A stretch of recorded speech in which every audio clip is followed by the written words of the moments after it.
Item Number: SCP-200. Object Class: Euclid. Special Containment Procedures: SCP-200 requires a temperate, secure environment large enough to house the 1.68 by 2 meter bed frame it is affixed to. The room should be equipped with a large viewing window such that SCP-200 may be observed with minimal disturbance. In fact, when not being directly tested, SCP-200 should be left undisturbed. Particular care should be taken when collecting samples to avoid compromising the delicate outer shell of SCP-200. An automated mister should be set up to apply a fine mist to SCP-200 once a day. If SCP-200 appears to be drying out, an additional mist can be applied, but care should be taken not to allow it to become too moist.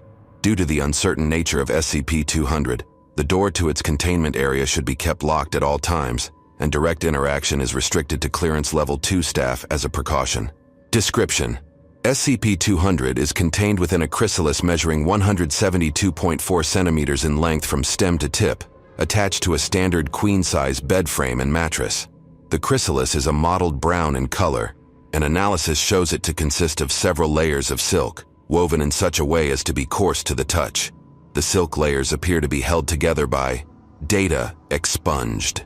SCP-200 itself was last seen as a 13-year-old Caucasian male, measured at 152 centimeters in height and weighing 168.73 kilograms.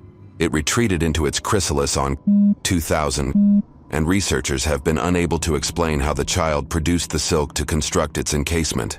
Ultrasound tests have been unable to detect any solids within the chrysalis. However, fluid samples extracted from within reveal human DNA matching that of the child in question. It appears that the child has data expunged. Samples of the data expunged used to bind the chrysalis are also a DNA match for SCP-200.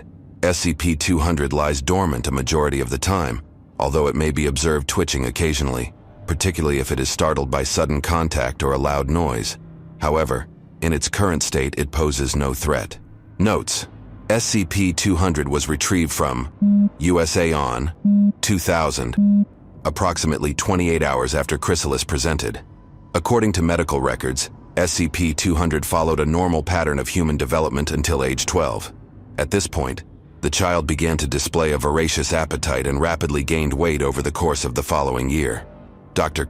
a local pediatrician, was unable to identify a cause for the abrupt change in metabolism. The child's mother, concerned about his weight gain, attempted to restrict his diet. SCP-200 escaped into the surrounding woods. When authorities located the boy 72 hours later, he had doubled his weight on a diet of data expunged. After being returned home, SCP-200 developed its chrysalis. Following retrieval, Class A amnestics were administered to the child's mother, Dr. and local authorities. Local community was led to believe that data expunged to prevent concern about the boy's whereabouts and well-being. Addendum 200-01. According to the most recent testing, SCP-200's DNA has been displaying a number of mutations. While ultrasound tests still reveal no solids, Dr. hypothesizes that the child may be developing into data expunged. This hypothesis remains controversial and requires further testing and observation. In light of these developments, request to reclassify SCP-200 under Euclid has been approved, and 24/7 observation shifts are being implemented to watch for SCP-200's emergence.